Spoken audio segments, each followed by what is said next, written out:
So we are finally back after a 743-day hiatus. I have no idea if that is actually true. It could be, it couldn't be. So it is the Power Platform Podcast, season 77, because I like that number today. Was that Trent Alexander-Arnold's number? It might be, might not be. We'll figure that one out later.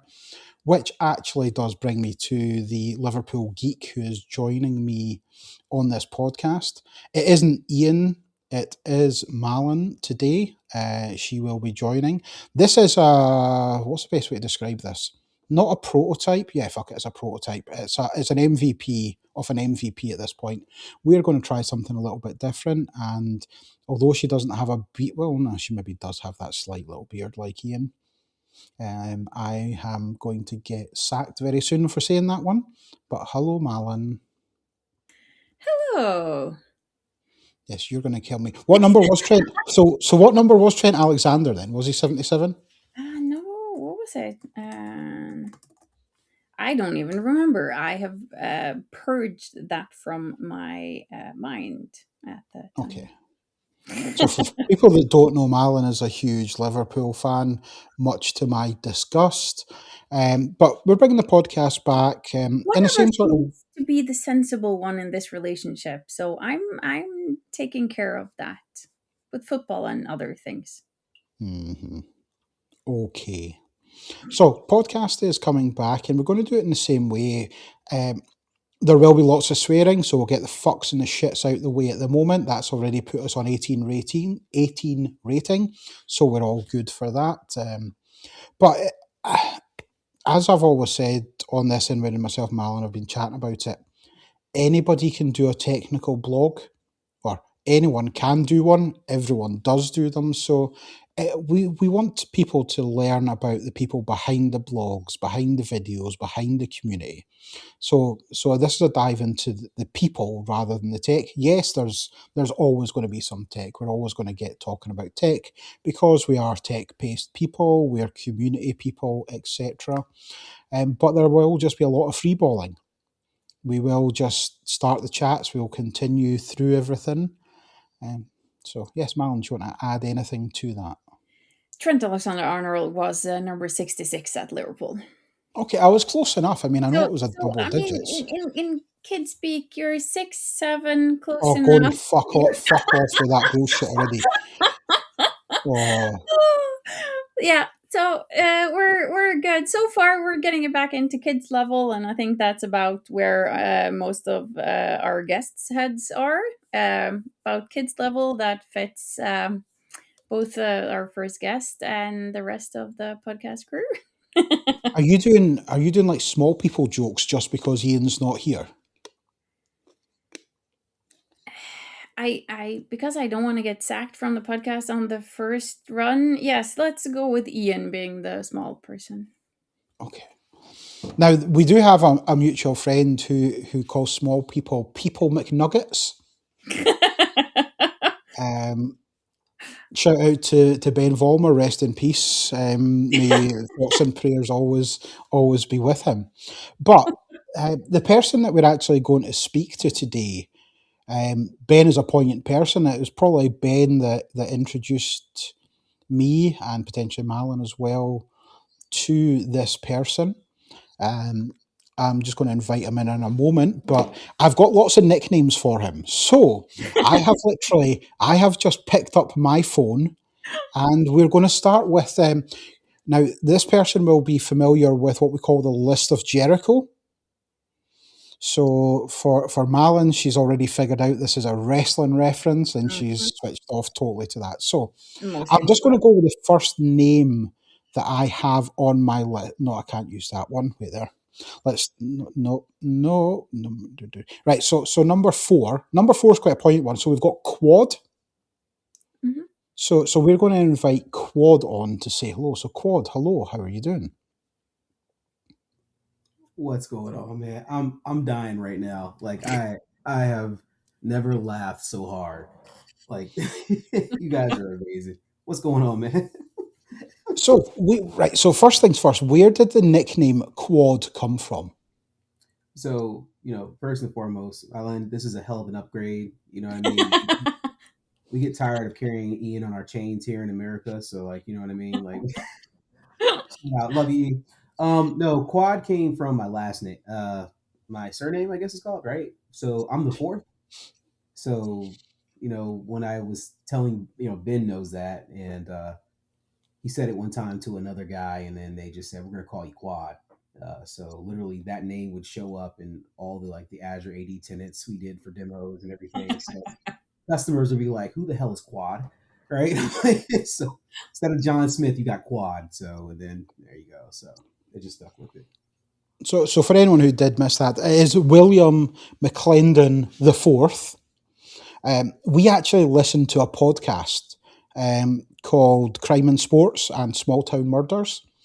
If you're a junior, a third, or a fourth, it means that you're going to end up in jail at some point. You're going to do some serious shit. Juniors are the worst. Sports stars who have kids that are juniors, those juniors end up in jail and prison very, very quickly. Hope to God there's no jail time. In my past life, yeah, I could see that. I could see that. Things have definitely changed. I'm surprised I made it out of my 20s. So living a great life now. But man, do we have some stories? We'll when I come across pond, we'll go to a pub and we'll laugh. Yeah, I mean, we've already been to the pub with you. We've actually had quite a nice family meal together in Aberdeen. Myself, Malin, Kiva, Lewis, and who else did we have? And Beth, Duke Devan. Yep. Yeah, man. First and foremost, I didn't know it got that goddamn cold up there. Like I will. Man, the brother was cold, and then my shoes were completely ruined because I didn't know there was that much water in that part of the world. Like I have never seen anything like it, but it was flat out a gorgeous, amazing city. People are phenomenal. It's one of my favorite places to visit, and I definitely plan on coming back. It was really great. I didn't expect to work that much over there. I mean, somebody put me to work, but that's okay. Yeah. If you want it even colder and, well, at least right now, wetter, you're welcome to Norway as well. Yeah, see, no. Any place where I gotta ride reindeer? No, I'm just teasing. No, you know what? I think it'd be really cool. I'll visit Oslo. I really do want to check it out, but definitely in the summer, man. The wintertime, because we were up there in October and I thought I was dying. Like I there's no way I'm gonna make it, right? So definitely summertime. Yeah. So what was it? Last week or the week before we had -18? No. -18 centigrade. I mean, I don't know what -18 centigrade is. Celsius. Weird. So that would be -18 would be -0.4 Fahrenheit. Yeah, no, we're not doing that, guys. I love you guys, man, but y'all, I'm totally in the summertime. I'll see y'all in the summer. We're not doing. Where do you live? I live in Florida. Yeah. I live like 35, 45 minutes from the beach, right? Born and raised in Florida, right? So I'm used to 80-degree winters, and I don't do well in the snow. I spent about 10 years in the DC metro area, so I got to experience kind of the change of the seasons. But there's a reason why I came back, right? So it's I like I said, I came up there and I could see my breath when I would talk. I never felt such cold rain. And people were still cool and happy about it. And I'm like, how can you be so happy and chipper? And it's like, it feels like, when the rain landed on our skin, it just felt like it would just automatically freeze. It was tough. But again, beautiful landscape, love the place. It was a great time. I'm definitely coming back in the summer. And we are only talking, just for anyone who isn't aware, we're only talking about Aberdeen. We're not talking about the fucking Arctic Circle or anything like that. We're literally talking about Aberdeen, which is mainland Scotland. It's not as if it's like the Arctic or Eskimos or polar bears. Don't even start with polar bears. I can see your face. Yeah, I'm showing up on that one. No, go for it. You can go for it. If you want to die in your sleep, you can go with that quote. Mark had a bit of a. Norway is quite big. It is a huge country. For those of you who don't know, it from all the way down south to Oslo and all the way up to it.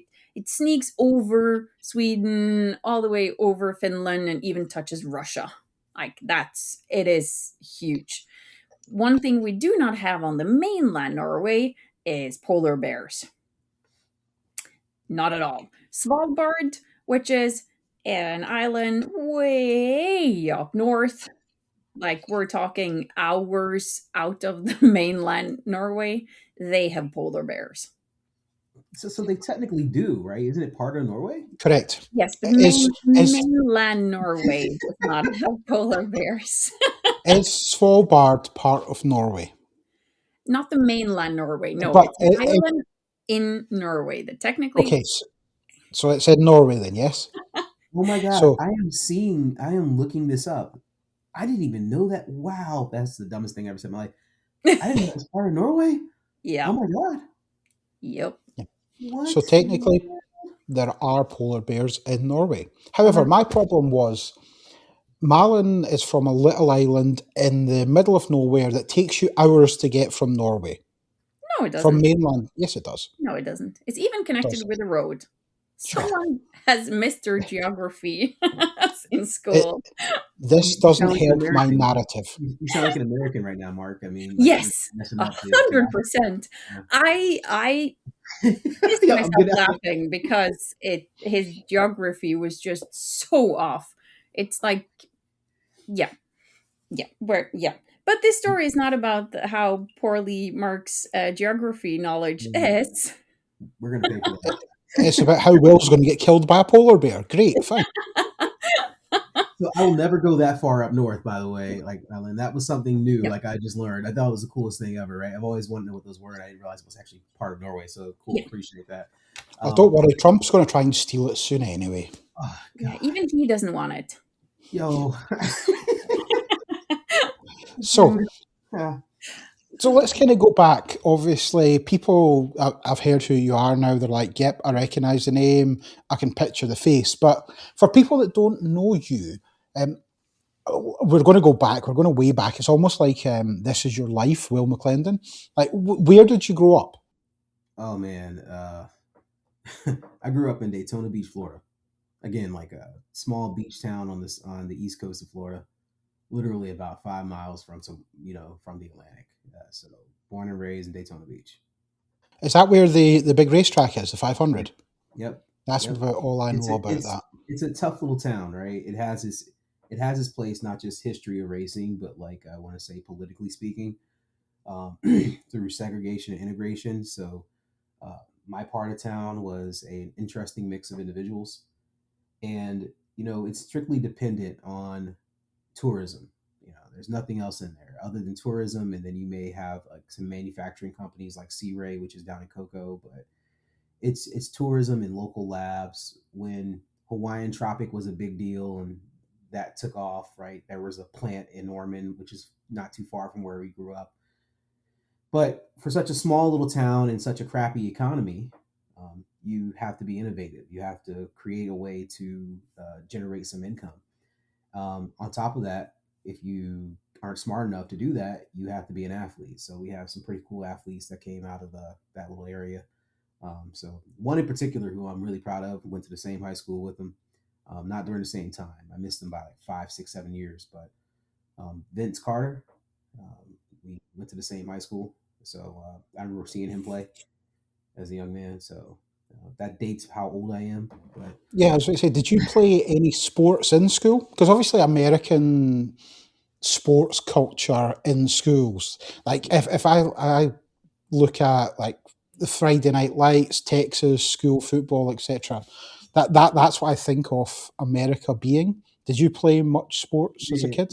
You're going to get me in so much trouble. So my father was, my dad is awesome, right? I had a really great father.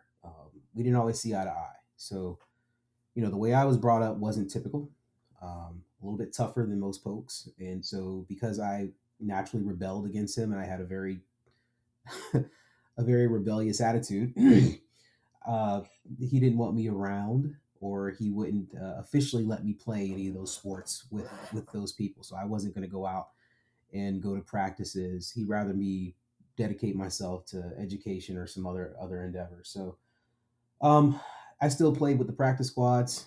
I still played with the teams during practice. I just didn't officially sign up. It was kind of funny. The coaches would be like, "So you're gonna go?" I'm like, "Nah, man. Like, I ain't crazy. Like, I'll rebel against my father, but I ain't gonna flat out tell the man I'm playing. Like, I'm not trying to die." So so, uh, he was. I'm thankful because fortunately I was never hurt, and he kind of showed me a way to be better with my mind. So love my father for that, but I'm a huge football fan. I would say more basketball than football, but definitely, So hence the Vince Carter love. That's fair. definitely, man. I love basketball, man. Like I it sucks getting old, man, but man, I love basketball. The game is interesting now, but I am a 80s, 90s, 70s, 80s, 90s, early 2000s basketball fan. Like I mean, it's still good now, but it's just different. But I love basketball. Absolutely. We actually put something on last week? Shaq is now head of Reebok. See? So Shaq is head of Reebok now, and he's going out to get people that are playing in like the G League and like people that are still in high school playing. Yeah. So These these it's these guys are in those leagues are hungry. I'm not picking out the NBA. The NBA is they play at such an elite level. It's the only sport where the guy on the bench, he may not get 0 minutes, but if you think you're better than him, you're crazy. This guy could probably jump over your head and reverse windmill. Like he'll outdo you. And I just love the international appeal. Like that's the difference between American football, you know, in NBA. NBA, like you look at the global appeal. I mean, you got a guy from Eastern Europe, out there just crushing it with Luca, right? And then you got the Joker just doing things that he's that large, doing things that none of us have never seen, man. I mean, it's great. Like I love the international appeal. And then you had Yao from China. Like I mean, it's great, man. I love it. It's a language. It's our version of soccer. I know you guys hate things like that, but it's well, international, man. Like I mean, we've been to the basketball, so we fought. Well, Proximo sponsor a basketball team, and we've been. I think we've only been once or twice, though, have we not, to Glasgow? So, yeah, but we've also we were at the college basketball at the Climate Pledge Arena in Seattle. oh man, Yep. That was, It wasn't the Final Four; it was the Sweet 16, wasn't it? yeah, yeah, and it's just like force Norwegian. Like I love sports, kind of any kinds of sports. Looking at sports right now, it's the handball World Cup for men. So that's in like arena in Norway and a couple of other countries. And yeah, it's crowded, it's full of people, but it's nothing like American sports, which is like freaking insane. Like the amount of people who come out to watch is like this is college yeah, basketball. These people are yeah, still these kids are still yeah, in school. Like what yeah, the, yeah. and there's like thousands upon thousands of people there, and you're like, how, what? The crazy thing is now they're getting paid to play, and Yeah. I've always Yeah, thought they should get some kind of compensation. I yeah. have a bad joke. I'll probably say it on another day, probably not on this podcast, but like they made so much money off these kids. Like I Mm. mean, I've seen plays, and it just blows my mind because we as Americans love these sports. Um, and it's funny. I never seen anything else like it until I went to a soccer game in Brazil. And like Mm. that's when I was like, for me, that's when I also understood like just how serious soccer was. Like, no offense, y'all are gonna kill me. I know I'm gonna have some fans that hate me for this, and I know I'm gonna get in so much trouble, so I apologize in advance. But I tried to get into soccer, way before 2010, and I'm like, man, I couldn't. I was like, I don't understand why David Beckham is such a big deal. Like, he was kind of corny to me. And like, okay, I get it, he's hot, but like, what's the big deal?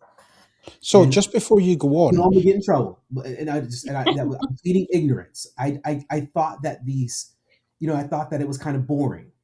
I didn't know about Barcelona. I didn't know about Real Madrid. I'm gonna get killed for this. I know I'm gonna get punched in the face. I am so. I'm just saying I wasn't at a certain level. And then I went to Brazil and I saw a soccer match. I felt the passion. And then I started watching, La Liga a little bit. And then, I try to stay awake when Manchester plays. Um, She's good anyway. Which Manchester? I don't know. I'm just like trying to just gaslight you. That's all. Man, I just look. Here's the deal. Like I love the sport. I love the fans. I just like people getting together and having a tons of energy, positive energy. Afterwards, I know there's fights usually, and I know people get drunk and say stupid things, but like that's part of it, right? Like you got to laugh at it sometimes and just be like, whatever. I want that here with American sports, with all American sports, not just football or college sport, college basketball. I would like to see it just in general, just be like, just I love it. So It's so I think the atmosphere is totally different. Like we went to Seattle Sounders game. Oh, Now we're all getting third party embarrassment. Do you know what? The game itself, it was an okay. It wasn't the best level of quality. The fans were like cheering when the ball would go out for a throw in. I'm like, what is going on here? They would literally take a few extra seconds to take a corner because the corner marching band were playing. And I'm like, wow, this is some fucked up shit. Just play football. It was, I mean, the first time the defender actually kicked the ball out and everyone started cheering, we're like, "What the fuck is happening? Why is what? we're What?" not we're not smart, man. Like you got to look at, like, it irks the hell out of me seeing Messi play right now in the States. Like I'm like, he's playing. That's like, okay, so look, I'll start playing basketball again, right? And when I'm playing, they're like, man, my son's like, you look so good. I'm like, son, these are 15-year-olds. I'm a large man. I could knock them around. I'm throwing the ball behind the back. It's because I'm reading and I understand the game at a level that a 15-year-old can't get there yet. And so, they're celebrating how phenomenal, this guy is, Messi. And I'm like, he was at such a high level. Hmm. Just so on record here, guys. Start another controversy just here. Um, the Ronaldo versus Messi controversy. I'm team Ronaldo on this one. So like, we're gonna have I know that's gonna piss some people off because they hate his personality. I get it. I may not have the greatest personality, but you gotta love the way the man plays the game. I still think the World Cup was rigged. I think they gave it to Messi. There's no way in hell Ronaldo sits out. You don't sit down the GOAT. Portugal threw that in there. They called the man a favor. I don't want to hear it. I'm throwing in my conspiracy theories. I am. I should hate Cristiano Ronaldo because he played for Man United twice, but Right. I'm all team Ronaldo as well. I've never really watched much football outside of Scotland and England, so I've never really watched Messi play Barcelona and things like that. So You didn't Well, miss I, much. I He had I'm some. I've been to Bilbao and watched Atletico Bilbao play against Barcelona, and we were in the Bilbao stand, part of the stand, and I speak enough Spanish and I know all the swear words that I understood the woman behind me. She could probably be like the grandmother of some of the players. Uh, First half they were playing rubbish, and it was just me slightly turning back and was like, what Yeah, she's saying? Holy what?" And yeah. then second half they were playing better and actually scored. And then there were, "Oh, my boys," and it's like, yeah, it's super passionate and it's a lot of. It's probably sometimes better not to know the language though, not So understand. Yeah.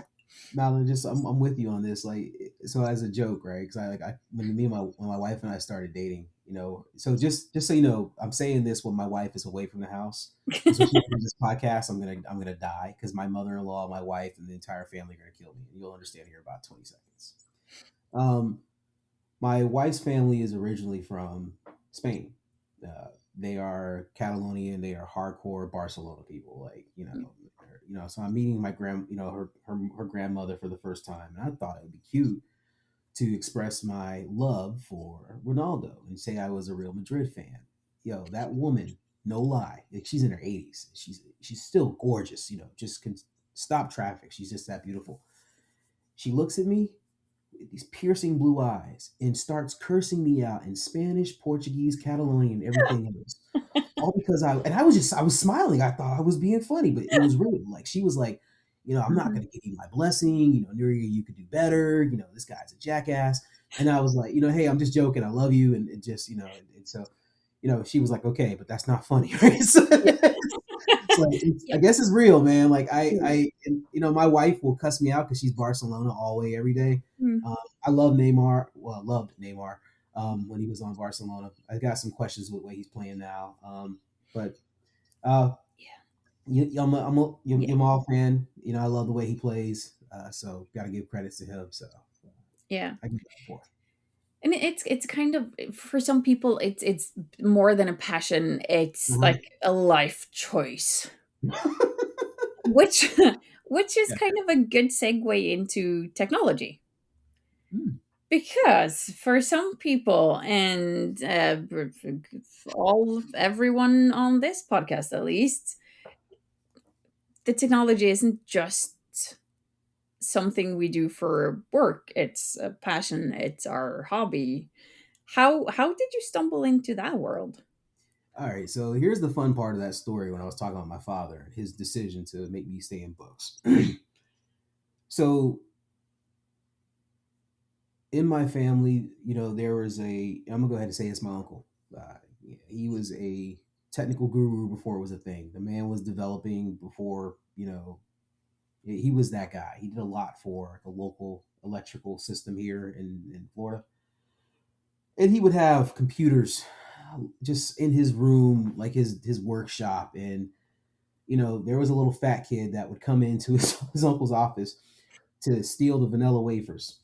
And, he would literally be slamming on a keyboard and writing and destroying his code and pulling stuff out of motherboards and shit just because, he just thought it was like looked cool. And so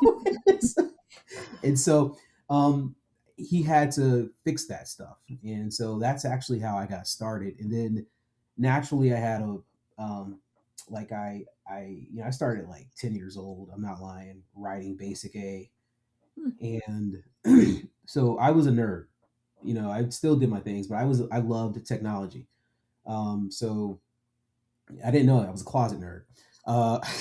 And so Pops was like, my dad literally looked at me. He was like, there's no way in hell you're going to do sports. You got a better chance of making something with your mind like your uncle did. So that's why he focused it.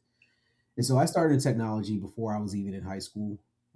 And then when I got to high school, I got lucky enough to be selected for an academy with Cisco networking. So I got my CCNA, when I could legally do it at 18. So I had to wait to take the damn test. And then a good friend of mine, Frank Diaz. So I'll call him out because he'll be on the podcast. We were actually like hanging out on the beach. This is right after we graduated. Frank was like, "Hey man, so where are you gonna go for school?" And I had some scholarships, but I didn't want to leave yet. I was like, "I'm cool, man. Why would I leave the beach, right? Just stupid kid decisions."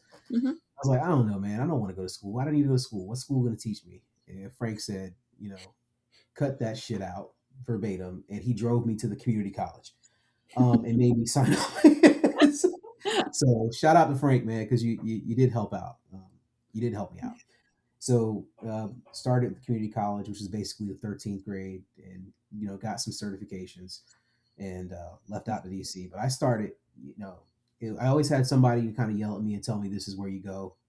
I actually gave up in my 20s and became a firefighter, and then ran back to IT because I just the fire departments back then were like, hey, they weren't really receptive to Black people. I'll go ahead and say it. And I'm not Jackie Robinson. So I didn't have the emotional intelligence to play the long-term game and to be good. I was more of still a firecracker. So,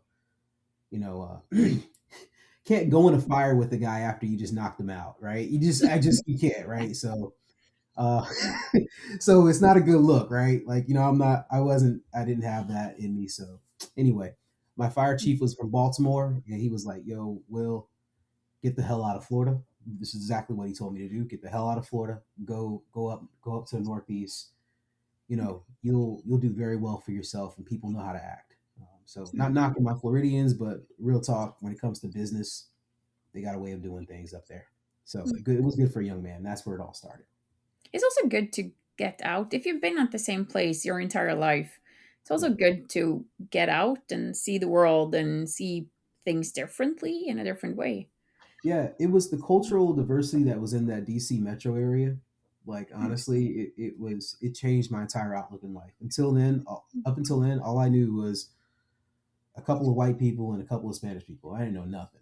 Like I didn't know nothing else, right? It was just it was what it was. And you see, you got folks from Asia, you see folks from India, you meet people from Europe, and you're rubbing elbows with them, and you kind of appreciate cultures. It was a hell of fun for a kid. You know what I mean? Like it was something that I would never take out of my life. I will always appreciate my time up there. So do you think that's what actually matured you slightly then? Yeah, and I look back. I honestly think that's probably what my fire chief was probably saying. Like I was gonna wind up knocking one of those guys out, or just I was gonna end up getting fired because, I honestly, they were doing stuff and egging me on, and I was yelling at my union chief, because he was an idiot. He was a wimp, and if he ever listens, I don't care. But these guys weren't necessarily mature. They were all Bros. they were bros, and they were kind of mad. Macho bro. They were saying the typical silly American stuff you got here as a diversity hire, and I had higher test scores than all these jackasses, so I busted my ass, right? So that's the whole diversity thing kind of irks the hell out of me, because I'm like, you can't diversify getting a goddamn test right, so cut that shit out. I hope you don't edit that, but Yeah. you can't diversify killing and crushing a test, right? So cut that shit out, right? And so that's where we had a little friction, and that's where I get passionate about it. But there is a level of maturity that you have to show if you're going to be a genuine professional in any profession in the States. And I didn't have it. I couldn't deal with it, so I had to learn. And it wasn't about how damn smart you were, or how good looking you looked. It was about could you get along with people. So you failed on the first two parts, and then you couldn't get along with people. Hey, look, man, I was 20, man. I had it, and I had that firefighter outfit on, man. I was a stunner, man. I tell you, boy, I thought I looked good. Now, and I wasn't stupid, but you sit behind a desk for 20 years, and you get these wonderful bags of popcorn, and you're getting whole pizzas and ginger ale. I mean, That's kind something. of weighs on you. I'm not putting the firefighter pants on anytime soon. I'll tell you that much. So do you have any pictures of you in the firefighter's uniform? You know what? I'll try to find some. I really will. I will seriously find some. I do have my yearbook. My mother found my yearbook. I'll send you some funny pictures of me when I was younger. Just the reason I asked, my daughter, growing up, all she wanted to be was a firefighter. Yeah.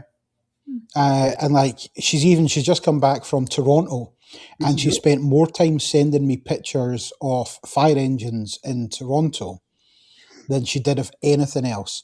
And I think if I show her a picture of you and the firefighters, she's going to say, "Who's that guy again?" And then when I explain it, she'll be like, okay. That fat guy that rolled dinner with you guys last year. And complain about the weather all the time. It was freaking cold. It wasn't that bad. I do think that. Ben and Beth had us walking around. I'm like, yo, dude, I'm dying out here, man. I'm like, what the hell is this? I get it. It's beautiful, but it's freaking cold. And it wasn't even that bad. I mean, we weren't even in negative numbers at that point. No. I think we're even double digits for Celsius. So we're fine. Yeah. But where had you just come from that time? I had came from San Antonio. So Texas. Yeah. So I was in San Antonio, but it's a similar climate to Florida. I flew from San Antonio from the UG conference, flew out to LA for about a day, and then I flew out to Scott to. No. You didn't fly to Scotland, did you? Will? Where did you fly to? Where did you fly to, Where did Will? you fly to? No, it was London Heathrow, right? Because like here's the deal. I caught it was a leg. I flew to Heathrow, and then they were supposed to fly me up to Aberdeen, and then like it blew my mind. And I'm sorry, maybe it's just ignorant stupidity. My folks across the pond. I'm sorry. You can yell at me and ping me later. Freaking Heathrow shuts down for some goddamn fog, but Gatwick is still flying and operating like it's not like there's nothing wrong. And I'm like, aren't the airports like they're aren't they almost right next to each other? Like, what the hell is this? And they're sending me alerts like, oh, it's okay, we'll fly you out in 2 days. I'm like, 2 days? Like, what is this? But it was a blessing because here's the cool part: I had never taken a train that far north before in my life, and it is the most beautiful countryside I've ever seen. I second to Alaska. I'm sorry, but it is gorgeous, absolutely gorgeous. The reason why I say Alaska is because you go through hills and you got changing of the leaves, and you can see Mount McKinley or Denali, whatever you guys want to call it now, in the distance. It's something to behold. But I'm talking about gorgeous countryside. And your people knew how to act right on the train. So shout out to those folks over there. No, we just act normal. Yeah, like I mean, your kids aren't running around throwing popcorn at people. Like the Wi-Fi actually works. People are actually polite, and I was like, I can kind of get used to this, man. Now I get it. Okay, all right. And then I know I sound like a fool because I have the American accent. So, um, Everyone knew who you were. Like, oh, there's an American. We can hear him. yeah. There's that terrible American. Maybe he doesn't. I thought I did well though. I thought I kind of held my own against it. I started a couple of good conversations. Um, they were nice. They were nice. I loved it. Loved it. So that was when you came to Scotland to speak at Scottish Summit. I'm going to come back to that, but at what point did you get into the Microsoft platform? Yo, okay. So I've been with Microsoft since we installed again. My little area in Florida was ghetto as hell, right? Like the school district is cheap. Like I'm gonna go ahead and call it out. I'm a grown ass man now, so I can say this stuff. So instead of hiring people to install Windows NT and install these damn servers, they had kids do it. Like so it was child labor. And so if other than Frank, myself, and Ryan Masfeller, like there were some other people that weren't that great, but there were some really good. We installed that stuff. So we installed their routers, their switches, and the servers. So I've been working with Microsoft since that day. Um, and started working with Exchange, and was kind of like a sysadmin. So Linux, Cisco, Microsoft. Always loved what Microsoft it did because the GUI was legit. Love Linux because the command line actually, I don't know, worked. So you know it was until 2000 in I'm gonna say 2006, man, and I'm gonna get yelled at by this, man. Ben says to me, and I quote, 2006 DC. Ben Vollmer goes, "Hey, man," and I know he's gonna get mad at this, but look, this is my version of the story. We're sitting in Starbucks in Gaithersburg, Maryland, and I'm like, "Hey, what the hell do you do, man? Like, you make a lot of money, right?" And he goes, he goes, "Oh, I do business solutions, and I work with Dynamics, CRM, blah blah blah blah blah." And I go, "Hey, man, you think I could do that one day?" "No, you're not how to talk to customers." That's what he said. I swear to God, he says that. And he says, now he'll tell you guys I want you to keep this in the podcast, and I want this out there now. He's gonna tell y'all he didn't say that.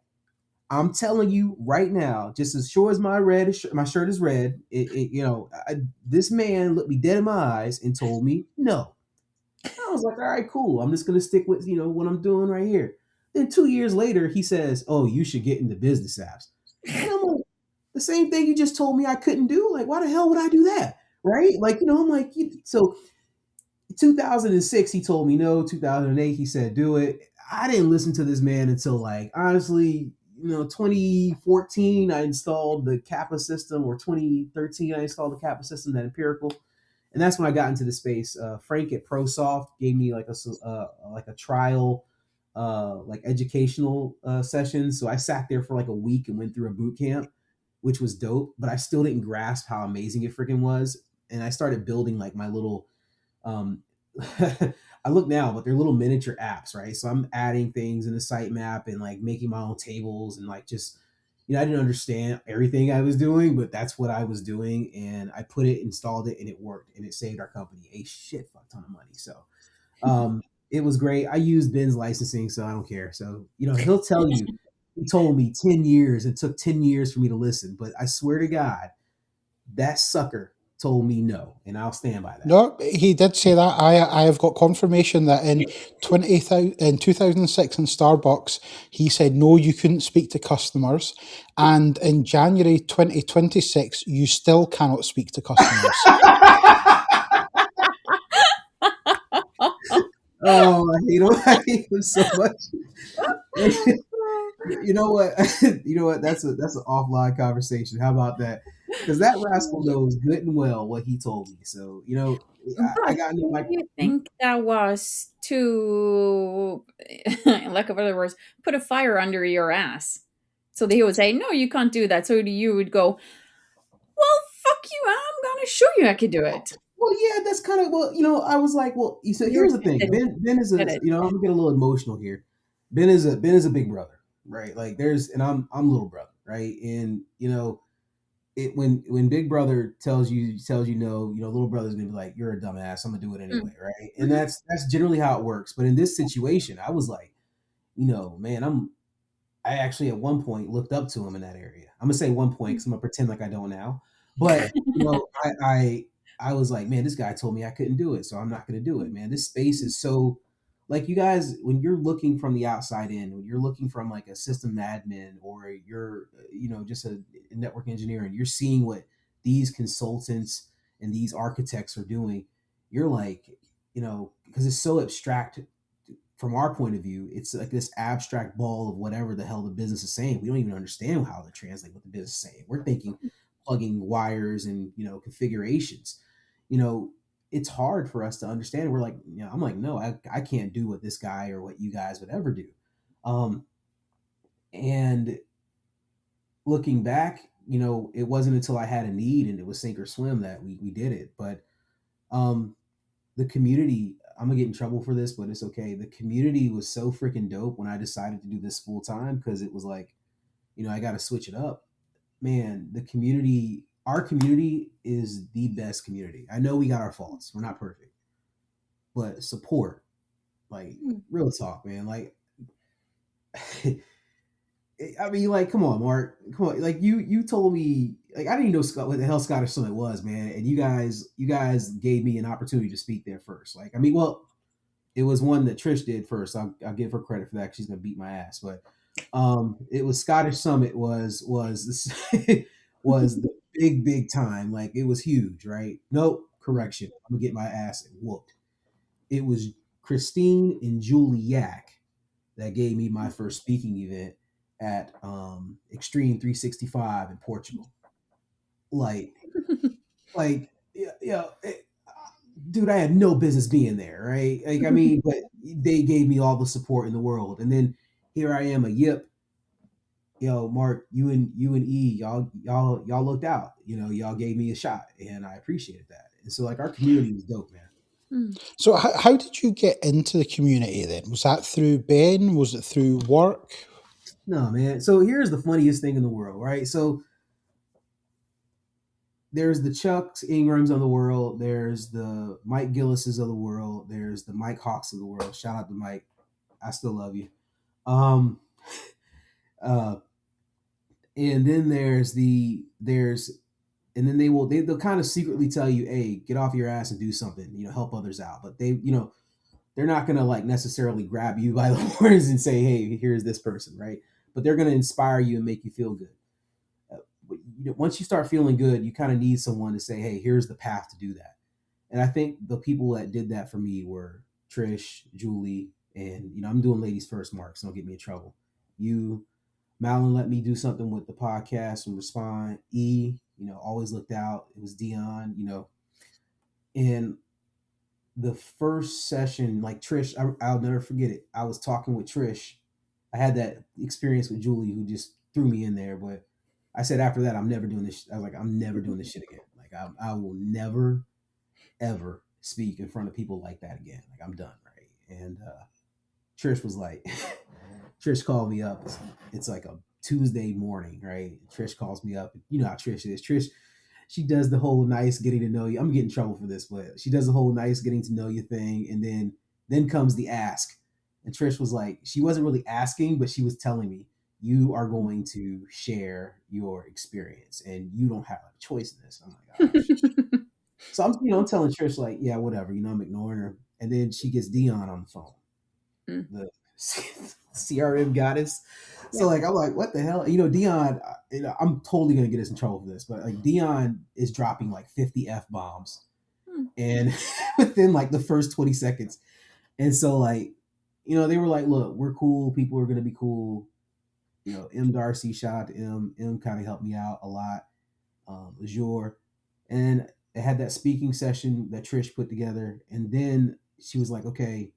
And Ben, I had known you, Mark, but I didn't know what the hell you guys actually did. No offense. You were just cool people. You and E were just like great, phenomenal people. Like I never, I'll bring that up later. I never knew how big you guys were in the community and what you did. Like I just thought y'all were just like, I consider y'all friends, man. Some of y'all family, my only family. Mark ain't there yet, um, but like Same. it's yeah, right?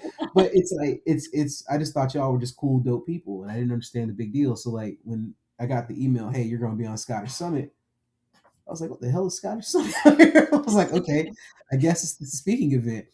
And I didn't realize just how big this damn thing was until I signed on to Teams and I saw the attendance, and I immediately got nervous, man. And I was like, what the hell have I done? And I'm like, I'm gonna talk about resource scheduling to all these damn people. But again, the crowd was phenomenal. You guys were great. It was a virtual session, and I just loved it. But yeah, that's really what did it. People in the community get my ass. Those people in the community got me off my ass. I mean, just to full circle that one, Trisha's first ever speaking session. Have I told you this before? I think I might have done. I made Trisha do her first ever speaking session in Dublin. Oh, you're cool, man. So she was just trying to pass the pain. Is what she was Oh, doing. fuck yeah. Yeah. No, I man. remember because I worked with Trisha for about a year or so before I moved on from that place, and the company used to sponsor a lot of events and just send you to talk. Like, you're going to talk at this event. What about? Oh, just whatever you like, or this is what we're selling. Go and speak about it. I mean, that's how I got my first ever speaking one. Was the company had a plug-in or an accelerator for field service. I had to go and talk about that. I hadn't even seen field service at that point, and I had some dickhead called Volmer in the crowd. So that was fun. But yeah, Trisha got the same thing. She was told she had to speak because we'd sponsored it, and I coached her through speaking. Sat in the corner of the room with my notepad and my pen, taking notes and giving feedback. Yeah, it was. And I then, mean, sometimes you just need someone to kick you in the ass and do it. yeah, yeah. I'm Yeah. talking way too much, but yeah, I agree 100%. Like I think like it was from the I'm gonna say that UK. Let me put it the European group where I heard you got to be your authentic version of yourself, man. You can't be anything else other than that. And I kind of watched you guys do it, and I was like, oh shit, you can be who you are. Like, and Mm. that's just is what it is. Because like my first sessions, I was trying to sound like Ben. Like I'm not even gonna lie, and you can't duplicate that. Like that's a Thank target. God. Yeah, and it just I appreciate those opportunities. What was even funnier is like you told people to pass it on. Like you were like, hey man, bring others on your journey, man. Like get others to do it. What are you doing to help the community out? That was funny. That's the funny thing. I was like, what do you mean? What am I doing? I'm here. I also have to say, to come even more full circle. So the only session that Mark has ever done at Scottish Summit was with you and Ben at the last one in Aberdeen, when you had a panel and he just came up and went on stage, and I'm like, fuck you, Sam, I'm gonna join you. That was the dopest moment. Like I'm being real, man. Like that was some fun. That was freaking fun. Like I was like, yeah, and I'm being serious. Like I saw him, like, what the hell is he doing? I was like, oh, he's gonna do something crazy. Like I was like, oh God, is he gonna heckle? I can't. Like I'm not gonna be able to argue with this guy. I'm like, I can't. You're not gonna win that argument, right, with Mark. I've seen him at MVP Summit. You're not going to win it. And then when he sat there, I'm like, oh my God, this is happening. No, genuinely, that was actually one of the best moments of my life. Man, thank Now, you, man. it's going to be a strange one because obviously, a class you and Ben as some of my best friends, Malin being there in the crowd. Malin actually went and got my daughter who watched it as well. So, like, everyone that I cared about was watching it. I was getting to talk about field service. I was getting to rip you a new asshole. It was great fun. So I was tiptoeing because I'm like, yo, if I say something stupid here, because like I'm sitting with like legit greats right now, right? I'm like, you ever seen? There's this. I reference this all the time, and I say this, and I hope folks here, in this audience will understand it. There's a show here we have called Saturday Night Live, and Eddie Murphy for years after Saturday Night Live did something real crappy, and he's like, I'm never coming back. So he decides to come back, and when he comes back, Chris Rock, Dave Chappelle, they join him, and they're taking like these pictures, and then Tracy Morgan is there, but then Kenan Thompson shows up. Like, when you're looking at these greats in comedy, you're talking about Tracy, you're talking about Eddie Murphy, you're talking about Dave, you're talking about Chris, and you got Kenan Thompson. Like, I mean, yeah. I felt like Kenan, you know what I mean? But it was a great moment to be on stage with some big all time greats, man. Like I thoroughly was like, the only thing that was missing. You know what I mean? You gotta have Giddy up there. You gotta get E to come up there. Like that would have been it, man. That would have been fun. I mean, we could have just had Keenan and Kel and some orange soda and we'd been all sorted. Is it true? Is it true? That was one of my favourite Nickelodeon shows growing up. And I didn't realise until after I had seen that show that how famous he actually was from Saturday Night Live before Nickelodeon. I'm giving him his flowers. Like, I'm not taking anything away from him. Oh, you just buried him. You literally said he is shit. He is. I'm talking all-time comedy greats, like on the stage. Like that's like me walking up in a picture of Michael Jordan and Scottie Pippen. Like, there's no way in hell. Like, what the hell am I taking a picture with these guys for? Right? Like, that's just that ain't happening. But I think that's also some of the feeling everyone has in the community. It's like, oh, all these people are so freaking superstars. What am I doing here? Why am I talking here? Like, I have no what's happening. Like, my first presentation out of Norway was at what's it called, the CRMUG, the one that's after Extreme, or used to be, in Amsterdam. And I had a session on HR with no one. Didn't think anyone was gonna be in the audience, and there was 5 people from the product team in the audience. Are you serious? Thankfully, I did not know about who they were, until after, because I had a meeting with them. I thought I was having a meeting with one salesperson, and it's like, oh yeah, I'm the manager of all of talent, and oh, I'm the sales responsible global, and I'm the marketing, and I'm the lead developer, and I'm like, holy shit, what's happening? So yeah, that's probably, and I'm so glad I didn't know who they were until after, because I would have run away. Like, it's just, yeah, bad. Yeah, it's a real thing, man. But like, there's dope people in the community. Like I'm saying, you, Mark, and even some big timers at Microsoft, man. I'm not gonna mess up and say their names here because I don't want to. I know how they are. But like, they were kind enough to come to sessions and you don't even know them. Like, they're doing these things, man, and you're just like, dude, you do what? Like, I'll pick on this guy for 5 seconds. Yeah, so Ryan Cunningham, like I've been knowing Ryan for about 5, 6 years. I didn't know he was who the hell he was, man. Even at MVP Summit, this is the fun part. MVP Summit, I go up to him and I'm like, yo, dude, I didn't know who he was until like last year. Just throwing this out here. So I know, right? And so like I go to him, I'm like, yo, dude, why do they got you speak at this thing so goddamn much? Like, what the hell do you do all day? Like, what are you doing, right? And I'm saying this, you know how he is, man. He's just a cool, laughy kind of guy. And I look him up on LinkedIn and I'm like, oh shit. I'm sorry, sir. Like, I didn't know. Like, I was like, yo, oh man. And now it gets like all awkward and whatnot. But like, there are some really cool heavy hitters who will never tell you who the hell they are. they'll come and they'll be dope. Like I mean, it just It's just a big bunch of nerds.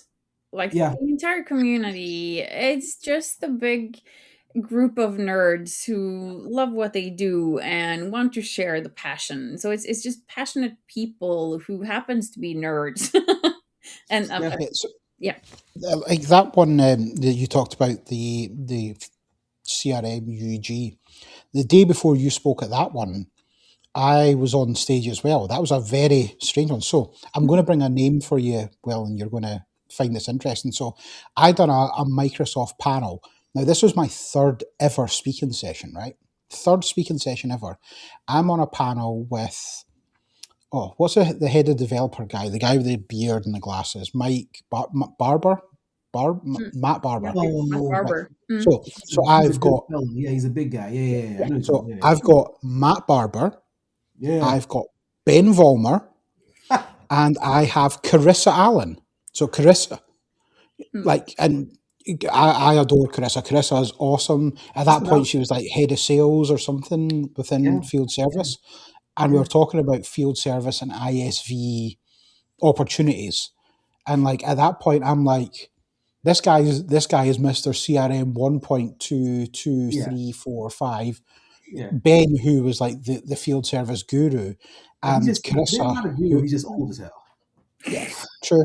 And then Carissa, who like I had watched Carissa that day, and every single person like literally came up and bowed down and praised her. And I'm like, and I'm on the stage.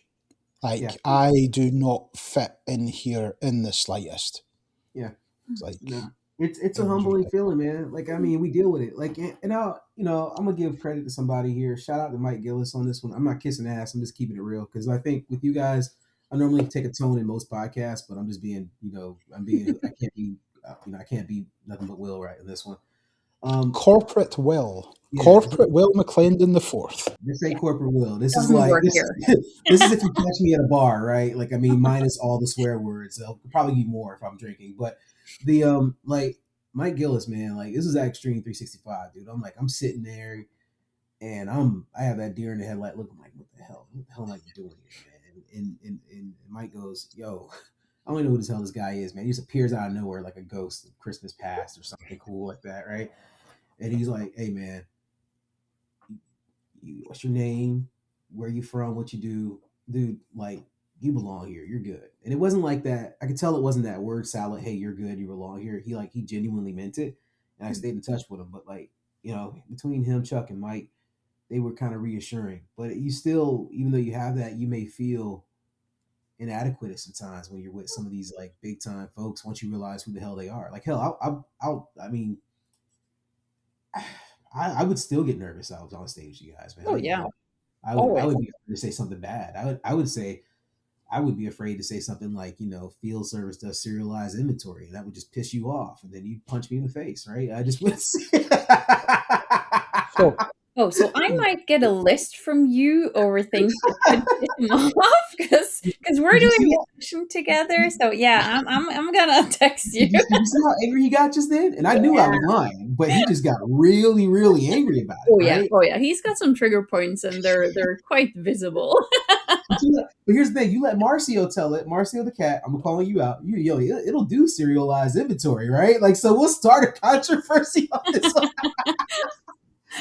Oh man! Shout out to Marcio. Love you, baby. so we actually done an interesting session just before, like talking about stage fright and being around people. We done a session in Oslo last month. Yes, with my 9-year-old son. Oh, baby boy got up there. Yeah, How did he do? I mean, I've created a clone that is packaged in his father's look. So he has zero problem going on stage talking. I mean, our first language is Norwegian. Like Yeah. the boy goes on stage and talks about himself and gets requirement from the audience in English and has absolutely no problem with it at all. And I mean, he is 9. Yo, that's crazy. Like, I gotta ask a question. I'm gonna throw this out there to y'all. Like, especially you're a mom, right? Mark, you're a dad. I'm a dad. And my kids are at this point where I'm like, I'm looking at like what they want to do for a career. What are your thoughts on getting your children to do what we kind of do for a living? Because like honestly, I know they're like AI is taking our jobs. Like we know the reality. It's not right. No. It ain't going. So, Okay, so like, what would so you feel like that your kids would I'm go? going to answer this one first because my kids are a bit older and at working age. Um, Yeah, my oldest has not really found a job that he likes. He's at college again now doing audio tech, but about a year ago, he was like, I don't know what to do. I actually suggested that he sits with me for a few days. I teach him Power Platform and get him working with me. So yeah. I have no problems. We're all here. It's a very lucrative industry. There's a lot of work. There's a lot of unique projects. I wouldn't have any problems bringing somebody into to work. I don't know about the community because the community is We're an gonna change that, interesting brother. place. There's certain aspects of the community that are absolutely fantastic, but there are also certain aspects, today in point as well, that are very toxic. So So we gotta change that, brother. Like I love. I'm gonna. th- I want. there's I only want you to so know that much we you gotta change that. We can can do. change that. We can change that. Oh yeah, it's difficult because no matter how you set your stall out, how you encourage people, how you try to help people encourage others and bring more people into it, it's like anything. 1 in 100 people are just going to be rotten eggs. You can't, and they just gravitate to each other. So for the 99 people that are fantastic, there are a couple that might not be. And again, it's just about how you help them help themselves. Yeah, I mean, there's gonna be dumb people. Like, I mean, that's not gonna ever go away. But like, I think like for the better. Like, if you look at, and actually, I'm sorry, Malin, I want to hear what you got to say. But like, honestly, Mark, I think we're gonna. I think it can change for the positive, man. I really do. I feel in my heart and my gut, and I think like when I look at the facts, you know, in the last 5 years, the quality of individuals who have come to the community, and I say quality for a reason, not the quantity, because there's a lot, but the quality of heavy hitters. I mean, I think it's just, I think it's just a matter of time.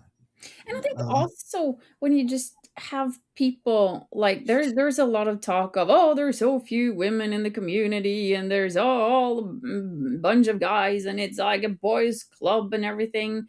And I for me, I've never really felt that. I've never felt excluded anywhere.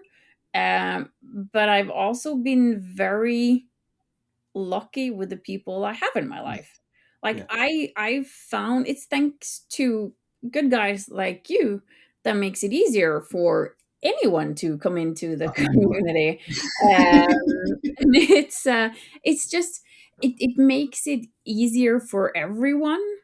Uh, Assholes are there anywhere. It doesn't really matter. It doesn't help if you do this or you do that. You can only be your best self and Mhm. bring that to the community, and that will inspire others to be better and make that a better community. And yeah, Yeah. So, as a mother, would you want your son doing what you do? Like, would you be okay oh with yeah, that? Would you be yeah. comfortable with him doing it? Yeah, Okay. yeah. I mean, he's already said he's gonna start in my company when he grows up. So I'm like, yeah, you're not gonna freeload on me. You're gonna go out Right, there right. and have another boss who can manage you Yeah, for a while. So I'm not gonna do it. yeah, But absolutely, and I think he would be. I mean, he has decided he's going to be a football player, professional. So that's. But after his career as a football player, he can come back to tech and do that. But he's like, yeah, I see this as a good place for anyone, and there's a lot of common sense in technology. yeah, Like, just use your head and don't be afraid of it. yeah. uh of course Microsoft does some dumb shit at times, and some of the features are like, what on earth have they been drinking? So, Malin, just hold on. Remember where Will works now. Well, now works Oh, for the we're gonna get to that. That's oh, I mean, You don't have oh, to. As a matter of fact, don't even edit that out. Like, honestly, you have to give. They know you have to give feedback, right? Like, they love that, man. Like, they got to give feedback. So, like, I get the the feeling sometimes that features don't make sense. I get that. yeah, and I mean, it might have made sense at the time, Right. and there might have been a bigger thought behind it, and then it might also have been completely forgotten, and the people who were Mhm. working on it left the company, and then I have had some features that I've talked to the product team, and they've been like, "What? We have what?" Like, yeah, it's if you go there and there, they're like, "Oh, I haven't seen this before." Huh. Yeah. And then a couple months go by, and it's like, "Oh, it's deprecated now." Okay, yeah, good. But why? Yeah. Oh, it was a yeah reasons. But talking about where almost said stupid things. But, well, no. Did you ever think growing up you would be working for Microsoft? Man, honestly, nah, that's a hell no. Like I was shocked. I've never said this on any public forum, but I was shocked that I made it to 13. Like I, if ever my public like school records or things like that were ever published, like I was an idiot. I'm not saying intelligent, but I said, did, and was not the, I had my way. And most of us coming from Daytona Beach, like I'm not. I'll be the first one. I'm not no thug. I never sold drugs. I'm not that guy, right? But I am a man, and I've always felt like I was a man when I first came out the womb. So I didn't deal well with a lot of authority, and so um, I never dreamed in my wildest dream that a dumb kid, and you'll hear me say this, a dumb kid from Daytona Beach, Florida, whatever, land at Microsoft. And whether I'm here for a couple of months to a year or two, it's been a great damn journey, and I'm thankful to having this opportunity. Um, Extremely thankful. I mean, it's I used to steal Ben's badge, like I mean not Microsoft badge, but like his badge to get to conferences, man, and to like get like invitations to speak at conferences or get pulled into it or sitting on these committees now. Like it blows my mind. Like I was able to give somebody a free pass like one time, like, and I was like, you want to come, dude? Bet, come on. Like you're new. You're new to the community. Who cares? Like I mean, I gave somebody my badge one time. I'm not going to say that person's name, but it was like, you know. It was just like, hey, here you go, man. Just take it, right? You know what I mean? Nobody's gonna ask you. That same thing Ben said. Nobody cares. Just go, right? But like, it's great. It's a great place to work. Um, Microsoft, from a partner's perspective, we have a kind of a channel to communicate. Even as MVPs, we have a channel to communicate with the product group. Um, Being on the inside, I see why things are the way they are. Microsoft is huge. Hmm. It's huge. Like it, it's like the universe, man. It's huge where it starts and where it ends. Like you just and it's if you don't have that network, it's really hard to get lost. I mean, it's really easy to get lost. So, Hmm. So you what's your guys, title now? I'm just a biz apps, an AI biz apps solution specialist. So, I work So you've primarily. got one of those made up job titles then.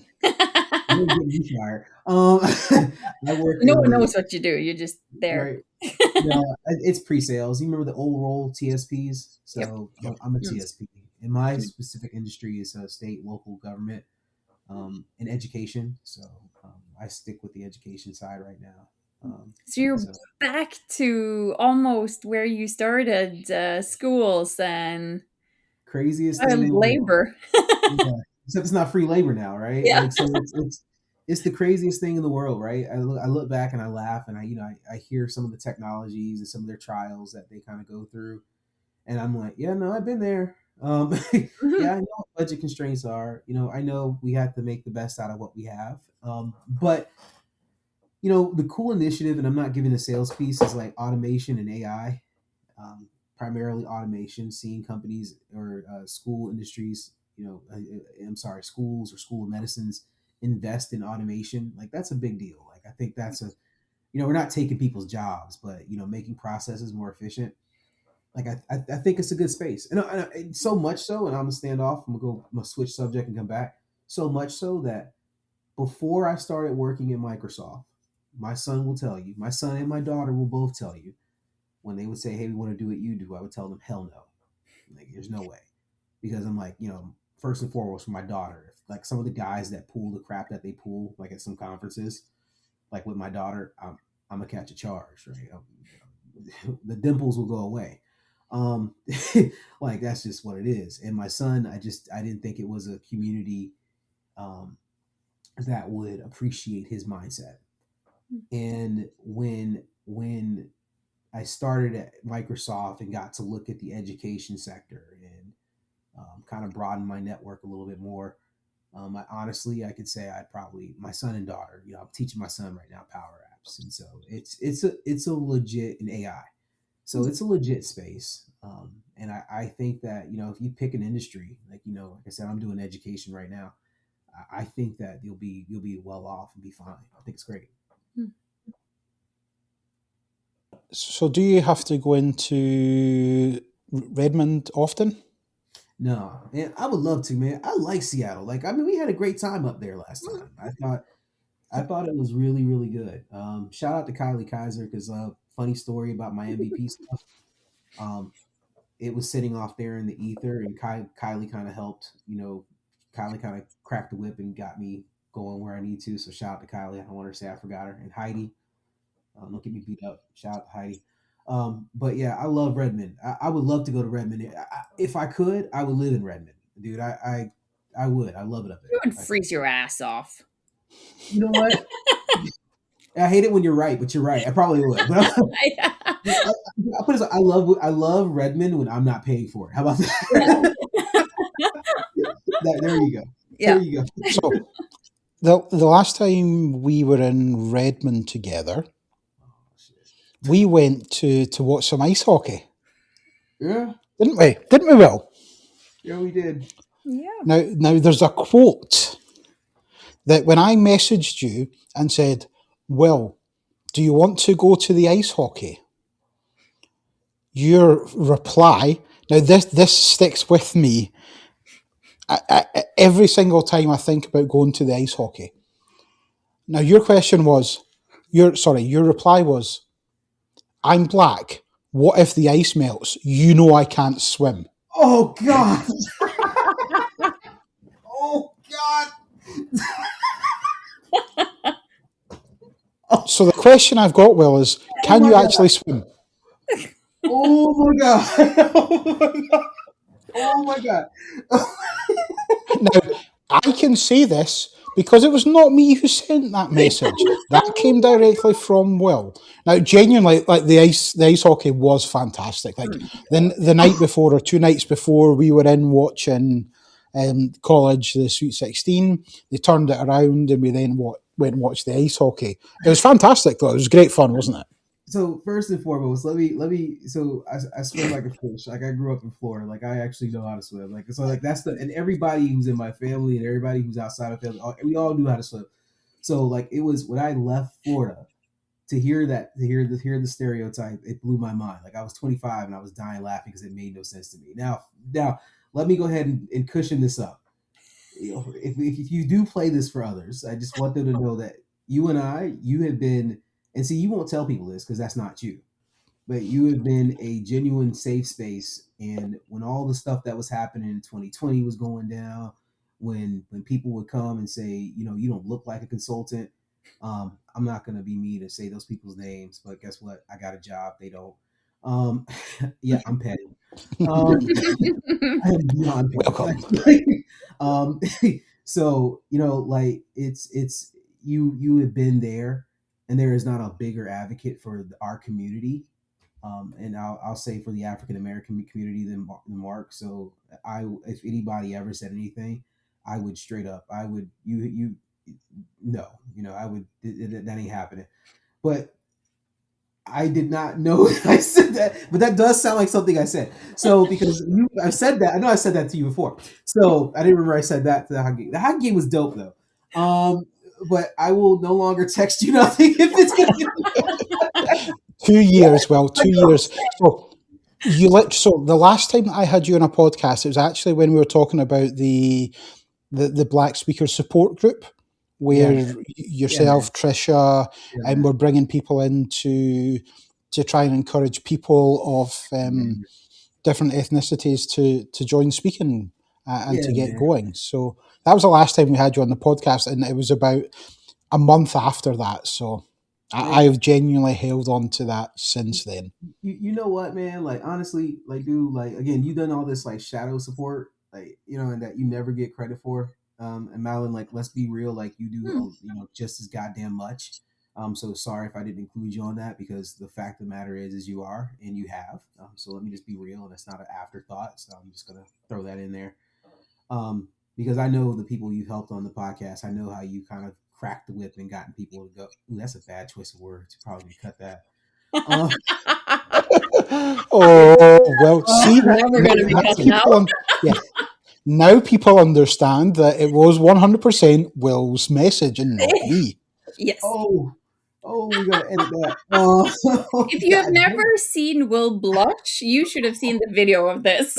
Oh, but you have supported everyone. Like real talk, you have, man. Like honestly, man, y'all do so much, and it's like our community, man. We like it were so many negative thoughts behind like getting it stuff together. Like, and as a black man, like it worked in networking. Like I get it, right? But like this is the only community where I saw someone say, "Hey, we gotta do something or make a change about it." You're not ever gonna see that shit in like the network engineering or even regular developer community. You won't ever see that shit in Salesforce like community. You ain't gonna see it in Oracle's community. That's one of the reasons why I say our community, our biz apps community and this Microsoft ecosystem is so friggin' dope. And it's not about one race. It's about everybody being involved, and that's what blew my mind. It's not an ad. It's not an advertisement. There are like real people in there. Now there's some people who feel some kind of sort of way, which is they're allowed to, and they're allowed to echo their feeling. But like you're not going to stop the momentum, man. It doesn't mean there's going to be one race of people here that are going to take all your jobs. Like we're not doing that because our community appreciates diverse thought. Like I know they do. Well, the smart ones do. How about that? Yeah. Appreciate a diverse line of thinking, and I just think the world of it, and that's just real. So I appreciate what y'all do, man. I think it's also the diversity of people as well. Because even if a community or a user group could look like, oh, there are only white male speakers. Yeah, okay. Maybe there are some autistic people. Maybe it's the first time someone is speaking. Maybe they're super nervous. Maybe they're trans. There could be like 100 million reasons. Maybe there are like women are traditionally very much like, oh, well, I can't talk about that because uh, it's not perfect. It's not going to be perfect. So I'm going to wait until I know it better and then I'm going to start talking. Like there's 100,000 reasons. And I think it's more for everyone to do their best. Yeah, like it In, was. yeah, instead of shaming people like, oh, So Yeah, you because like don't when I do was. enough for the community. And yeah. Yeah, so yeah, like I seen a seriously. post. Sorry, Will. I'm just while it's in the top of my head. I seen a post yesterday about a conference that wasn't diverse. There were 4 male speakers on it, and there were 4 white male speakers. These 4 white speakers, somebody commented that it's not a diverse lineup. These 4 speakers were from 4 different countries. So 4 different nationalities, 4 different languages that they spoke natively. Like you obviously you can get more diverse than that, but that is a big diversity pool, and people are still complaining about like you genuinely can't win. You just have to do the bits that you can do in this scenario. It got. I'm gonna probably step in it. Oh, like God, don't get me in Do trouble. it, do it, do it. So, like, here's the deal: the word, the origins of the diversity and diversifying, right? Like, initially what it started with was, initially, it had its roots within race and gender, and so, if I, specifically what really kind of moved the needle in the right direction was it was about race. Like, so, like, I'm just gonna keep it real. then as time changes, so do words and so do their meanings. Like, so I'm not, we're not going to pretend like that doesn't change or the word doesn't. But I think like you can't say like I would be uncomfortable if it was, you're the token brother. Like you're Mm, not. That's where that to me, like I come in a room and I know I'm a step in it, but like you can ask any black person, like if you go in a room and you're the only black person and you know you're the only one and you're one of the ones speaking, like that's awkward to me. Like I'm like, and they're like, we got diversity going, and I'm like, hey man, like, because then someone goes, you took that man's spot, and I'm like, dude, I just wanted to come here for the free lunch, yeah. like that's literally what it feels like. And then you get, you got people who want diversity for women, and that's not a bad thing either. But I mean, I don't want to be selected because I'm a woman. right, I but want to be just selected because I'm good. for these committees, like I'm on these committees, and you kind of have to keep. So I keep the audience in mind. You know what I mean? I want to keep the line of thinking in mind. There's a lot, and you guys did it for Scottish Summit. There's a lot that goes into it. So like, here's my two takes, and I'm just gonna be very blunt, and I'm gonna probably get in trouble. There's not people who love this. There are people who hate this. When you sit on these goddamn committees, it's hard to please everybody. Hmm. Period. It's very hard. You don't get everything right. You always walk away with saying, I could have done something else better. Yep. Um, Historically, has it been a bunch of old white guys? Yeah. You know, but that's what the IT industry was. Mhm. Like the whole IT. Look at those conferences in 2010, well, man, hell, like I only like, dude, it was like women in tech. You guys aren't really represented or weren't represented until as of late, right? Like that's a real thing, right? So like, I honestly think when we talk about diversifying, okay, cool. If you had four speakers from four different national groups, maybe those were the only ones that could actually goddamn show up. You know what I mean? Mhm. Like maybe those were the ones that could actually, afford to fly over there and speak, right? Maybe they had the availability, right? Yep. It's a big ball of emotion and facts that go into this world of diversifying. But I think it's important for everybody. If we're going to look at it through that lens, we have to have the first step is trying to be understanding Hmm. in general, understanding to the communities, understanding to the audiences, understanding of people's feelings in general, not assuming that you were left out on purpose, right? Like, because I mean, like, look, dude, like, I'm not gonna go there. Like, there's been some conferences where it's like, yo, man, it's very very vanilla, Hmm. very very vanilla, right? But then I look at statistically, let's just go ahead and be real with it. Um, in the United States, how many black MVPs were there? And I say black, I mean African American um, MVPs in the North American branch. They were in biz apps in particular. I'm probably going to miss a few by saying this, but like I think it was Azure, myself, Anton, um, a few others. But that doesn't mean we could be available for every goddamn conference. That doesn't mean these committees are racist, because straight up, I'm not going to be at every conference. You're Yeah. right. So it's not that simple. But the community had made it a effort to do more outreach, right? Trish was like, "Yo, we need more people of color in the community," right? She kind of got that going. Hmm. We had to put in our work for it. So it's a big ass equation, but it's not as simple as just saying like, "You're not being diverse." Come on, man.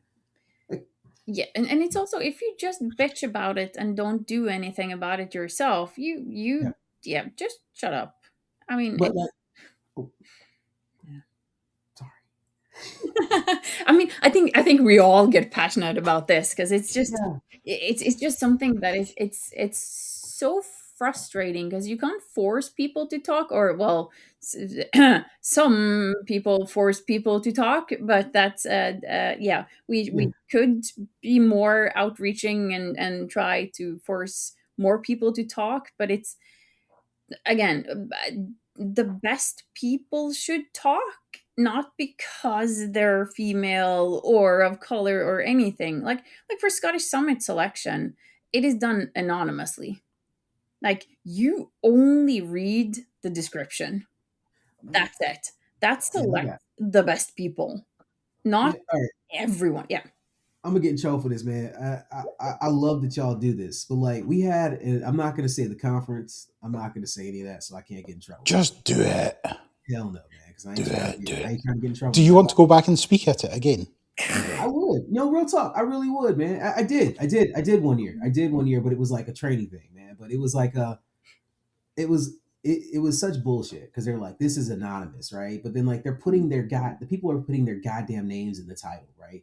And then you go on it and you're like, what the hell is this, right? And then you're like, oh yeah, that's right. You have to sell tickets, right? So like you're like, okay, I get it to some extent, but then you're like, real talk, you're like, those people, like now that you work in it, and I'm not afraid to say it, like it's level 100 bullshit. Mhm. If I'm paying $2,500, like I'm gonna keep it real. If I'm paying $2,500 to go to this goddamn conference, give me something other than level 100 bullshit. Like, give me something that I need to walk away with that's like, oh my God, this changed the entire way I worked. That's a lot of goddamn money. Like, honestly. And you're getting Now, what's on Microsoft Learn. That's not enough, man. That's not enough. We're not doing enough to make, we have to do more and have to be better. And I look, I took a step back this year. I know because I had some issues, but you won't get level 100 content from Will. You're not getting that at all. So like, if you want to say something online, go ahead. But I really would challenge our community to do better because you can't just do this vanilla point and click stuff, man. It's terrible.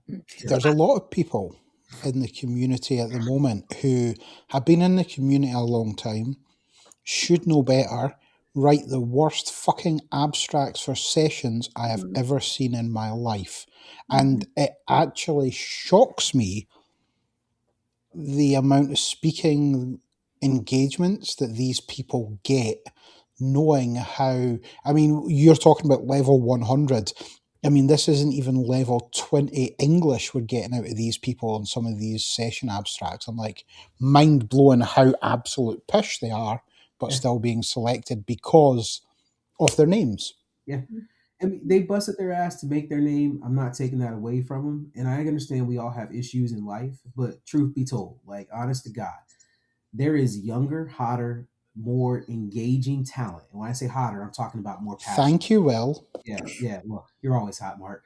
But like, there's a lot of young, engaged talent who would love an opportunity to get out there and speak. So if some of us, I'm gonna call us old dogs, aren't gonna be out there, willing to give real content, then we need to be open to doing sessions with others.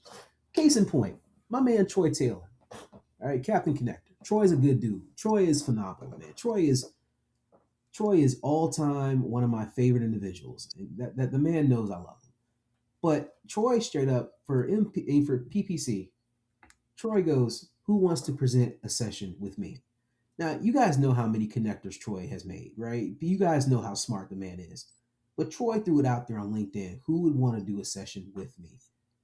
Like, come on, man. Like, who else is doing it? You guys, we got to do more of that. I know you've done that, Mark. I know you've done that, Malin. But, like, honestly, like, we got to do more of that. And then when we go to things like, I'll pick at the Power Platform Conference, which is huge. We got to do a better job of not just going up there and saying, like, level 100 stuff. We got to have it, but we got to do more. And I'm not just saying this conference. I'm saying conferences in general. We got to do a better job of getting quality content at these conferences. And it starts with us as MVPs or former MVPs and giving these young folks a good shot and opportunity to go out there. Yeah. That's the message. But I also think you need the variety because you need, like, if it's a big conference, you need some of the, not even level 100, but maybe level 50. Like, I'm doing a blog series, which is level 50. Like, what is this thing and how does it work? Like, how can I work with it? Yeah. And it's just, you need all of it, but you also need the then deep technical, and I'm not talking Cody technical, but the deep dive sessions as well, to get everyone something for everyone. And you need a variety of people talking. I'm with you. I'm gonna pick on somebody who I love to death, man. So let's pick on Scott DeRoe for 5 seconds in a good way. All right. Yep. Please do as much as you want. Yeah, Scott ain't gonna kick my ass, man. Scott's a good dude. I'm going to message him right now. So yeah, go for it. Hey, shout out. No, seriously, shout out to Scott. Scott's a good dude. That's another one who's like real cool. Like he didn't even like, he's helped out. He'll send messages. He'll advocate for you in the back. Like Scott's a good dude, man. Like, and Very. that's another one where I'm like, hey, man, like you're a big timer, man. So like, Mhm. here's the fun thing: just don't ever have a session next to him. All right, that crap sucks. Yeah. So so like you look at Scott's method and take this from him. Scott, he could be overly technical, but he's not overly technical throughout the entire engagement. Scott tells you the why, and then he gives you an idea how, but really focuses on the why of the capability and does a phenomenal job of making the most complicated subject super simple to make you feel like you can build a PCF control, to make you feel like you can do code apps, right? Like, Mhm. and if you look at the content though, but if you really look at the content, to your point, Homeboy will start at 50, go to 100, go to 400, and he'll flat out tell you, I'm not going to talk about why you should code that. You can look this up on another video, and then goes back down to something Yeah. different, right? Just Yeah. like he does such a good job with that. And I think just I'm not saying everybody has to be like Scott DeRoe. What I'm saying is the quality of what we're delivering, whether it's at whatever phase, needs to cover a broad part of the spectrum. And if you're going to hyper focus on something small, then say it in your salute, say it in your piece, and certainly people who've been on committees, we have to add that in. But like the quality, man, like we Yeah. gotta do better, man. Like I shout out to Matt Devaney. I'm not kissing Matt's ass, but like that's my brother. The boy does a very good, not evil Matt. Um, evil Matt, love you. No, but Matt Devaney, man, like the brother does a good job. He Yep. does a great job. Azure, when she was out there running the circuit, she does a very good job of throwing it out there. I mean, we gotta get more like that, man. I just keeping it real. Have to. Yep. I'm not going to give you Scott's reply because I cannot repeat that right now. But How did Scott as, say? as we're talking about community, we'll wrap this up and say, right, okay, a couple of questions I've got for you. Um, where do you see yourself in a few years within Microsoft? And where do you see the community going or growing? Is that with Microsoft? Is that away from Microsoft? Is it being overrun by new speakers? Is it the old guard putting up a fight and actually putting some decent content out there? Where do you see this place going in the next few years? You want me to answer the Microsoft community or the mic? Where do I see myself in Microsoft? Which one do you want me to do first? Both. There was two questions.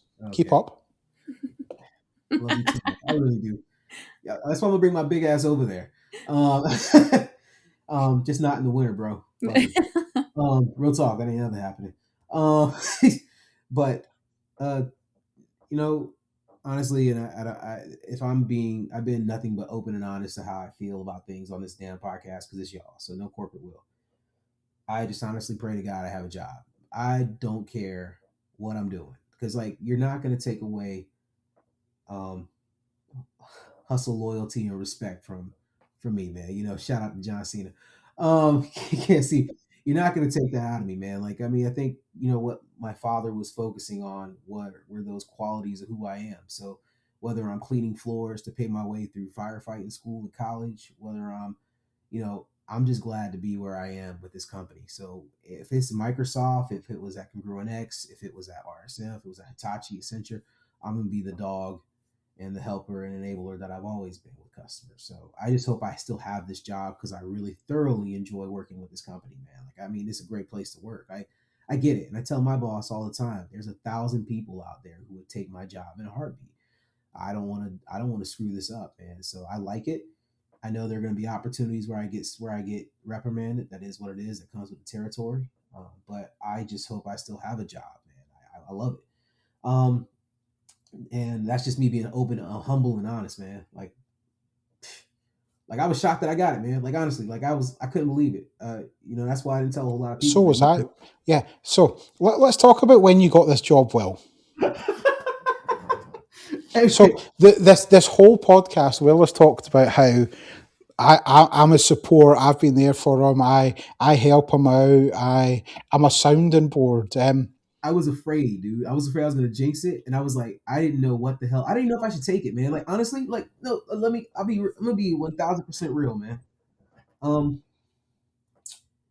when we did the interview process, and when we got the job, and they tell you, hey, you got it, and your manager reaches out to you, like I was nervous about accepting this offer even after I accepted it. I was scared to death, man. And if it wasn't for my manager, like straight up, man. And homeboy is a good dude. Like homeboy is I'm not gonna say his name because I want people saying, look at Will, and he said some crazy shit. Like I don't want to hear that shit.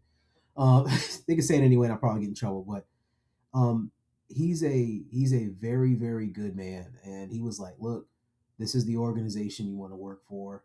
This is where you want to be, and remember who you are, and all these wonderful words of affirmation. But you could tell it was sincere. Um, and coming from a space where I historically have worked myself to death, um, this is an organization that doesn't just value work life balance, but will value quality over quantity. So that was a first time for me being in an organization that really, looked at the quality of my work versus the quantity of hours that I worked. Because it was all billable positions, and how many sales dollars am I bringing in, and just all that crazy. So now that you've finished the ass kissing part of it, Nice. How long were you in the job before you actually told me you had the job, Will?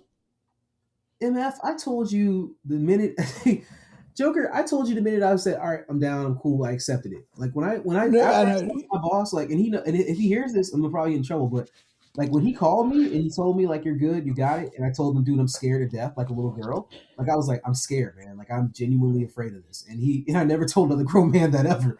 I was like, yo, man, are you sticking with that answer? Joker, I told you October I started. Like, no. You told Malin before you told me. Hey, you were gonna get me in trouble with that? Like I told Malin before you told me. Everyone understands that. Because okay, I'm not gonna put out our personal conversations because you know what my space was, right? Like okay, hold on, time out. So here's the deal. If I had 3 months worth of paychecks in his bank, and he's like, "Oh, by the way, I started at Microsoft." And so I thought either Ben was gonna say something or sneak it out, or like also because So let's keep it real. You have told me to do so much more, and you have told me that I'm capable of doing so much more than working for somebody. And so like let's keep that real, like 100. Like let's just be honest with that. And honest to God, I carry that belief with me today. So like if anything ever happens, like I know I can honestly go out there. I'm still scared to death about trying to find leads, and I probably burned all my leads after this podcast. But it is something that I carry with me. So like going to you and saying like, "Yo, homie, I'm going to the mothership," and you're gonna be like, "Dude, you just left 3 jobs. Like, what the hell are you doing?" Like, I know I know that about you. Be like, "Dude, what the hell are you doing? Like, are you sure, man? Like, are you crazy?" So yeah, I told the the more, I'm gonna say it this way in this context because we all know the truth, the more motherly one. In this case, I told the more motherly one, and so like, hey man, real talk, man. Like that's just. I know. I'm just pulling your chain. I'm pulling your chain. Well, look, man. I do have deep scars from that one. But no, I know that you thought that Ben would have told me like well in advance, but no. Yeah. You must have just assumed that Ben told me. I did because Ben has a big mouth. A big mouth. I'm gonna say that and get in trouble, but like I'm gonna say Ben has a big mouth, man. I'm gonna pay for that, but yeah. But we don't keep like no secrets, but we do keep some secrets. But like between you, Ben, and myself, like I know there are things that y'all I'm comfortable with y'all knowing, man. Like I don't. Yeah. Hey, Will is gonna go to Microsoft was not like this top secret thing for y'all not to know. Like I just knew you. I just did partially though. I'm gonna keep it real. I'll admit this. I didn't want to hear you cuss me out. That's why. Like I was like, I know you're gonna be like, MF, you know what you can do. Like I know that about you, but it's cool. It's cool. I mean, no, not at all. Because the one thing that I've got as a bucket list thing is to work for Microsoft. That's like, I was always told that I would never be able to like do IT and stuff like that. And for me, Microsoft is the biggest IT company. Yeah. And that's why I would like, if I go there for a cup of coffee, 3 months, and then they tell me to fuck off because I'm a dafty, I'm fine with that. I can say, here is my Microsoft Blue badge. Yeah. I've worked here. That's it at some point.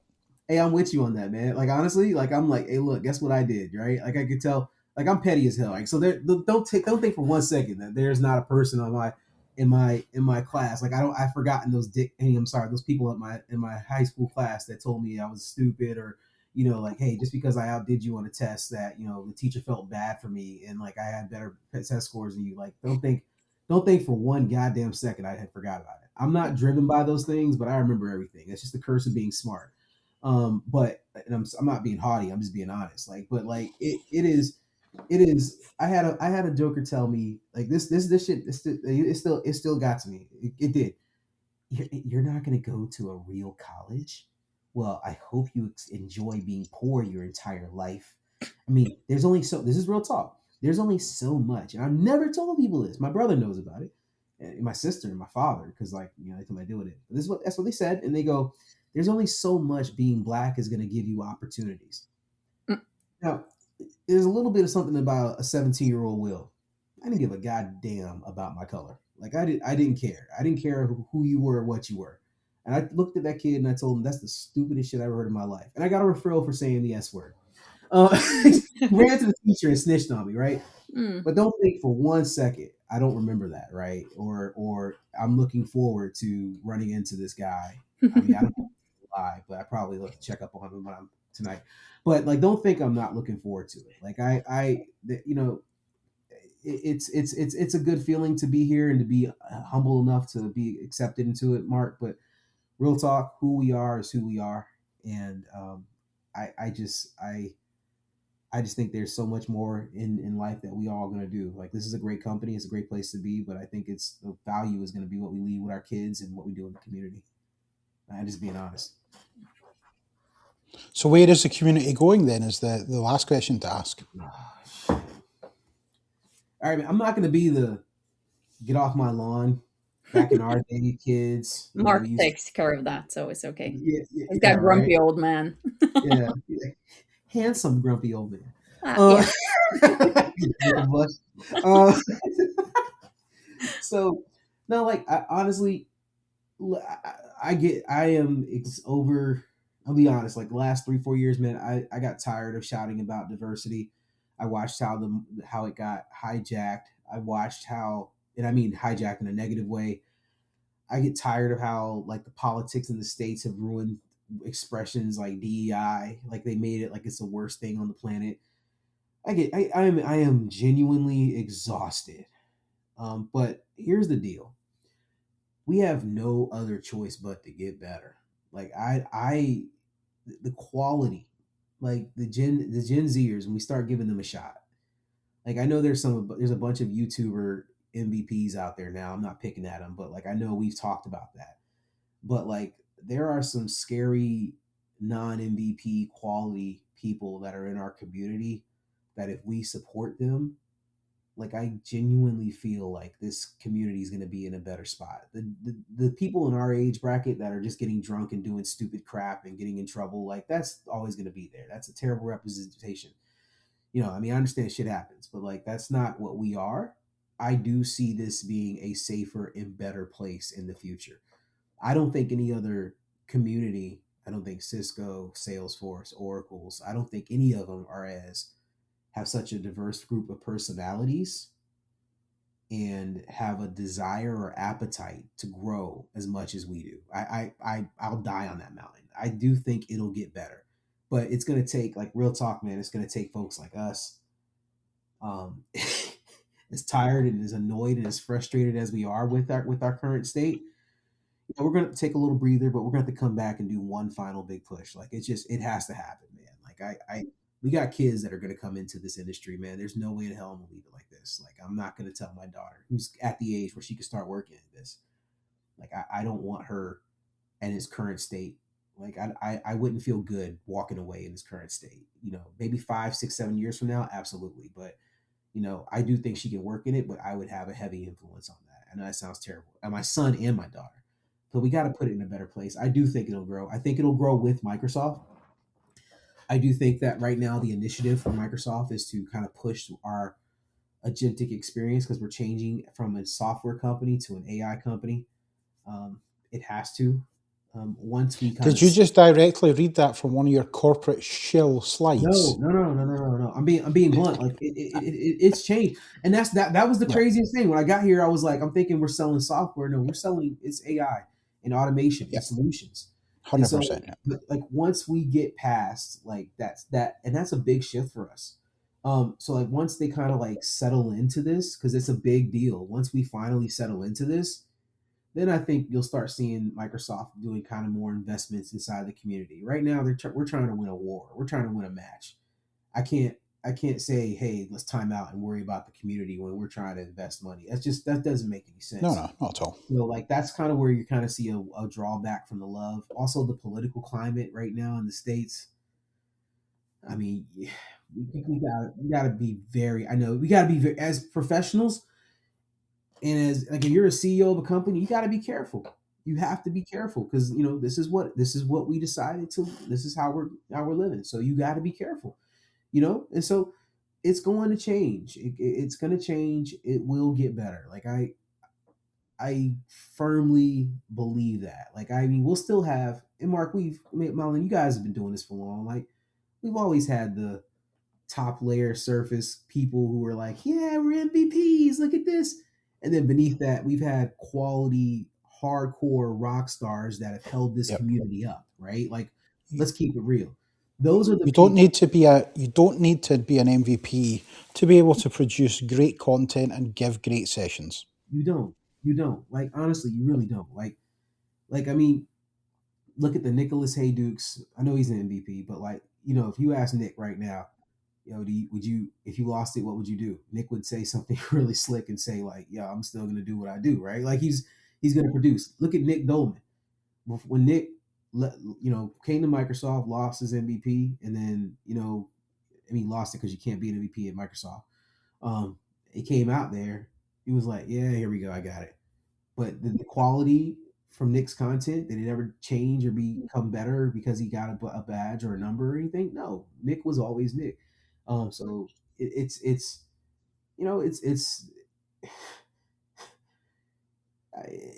just what we're gonna have to do. So I'm sorry, guys, we're not gonna retire in the next 5 years. We got shit to do if we're gonna make it better. That's just my little humble thing. True. So wrapping it up a bit now that Sorry we've for talking so much because this was my bad. I love you guys. now that we've pissed off a lot of people, let's end it with pissing off some more people. So uh so we need to mention, what would you say are your teams in the different sports that we've talked about? So basketball, American football, hockey if you have one, swim team, or Swim teams. That is the darkest joke I've ever heard in my life. Shout out to here's the funny thing, like Ryan Lochte grew up like 10 minutes from where I grew up, man. So like it's just a funny little coincidence about the swimming jokes. So that's where I'm like, so our area has damn good swimmers. It's just, I mean, I know he's like the most vanilla of vanilla people and probably the worst example to bring up, but that's just like just letting we have facilities to produce Olympic quality swimmers, just not when they go to Brazil.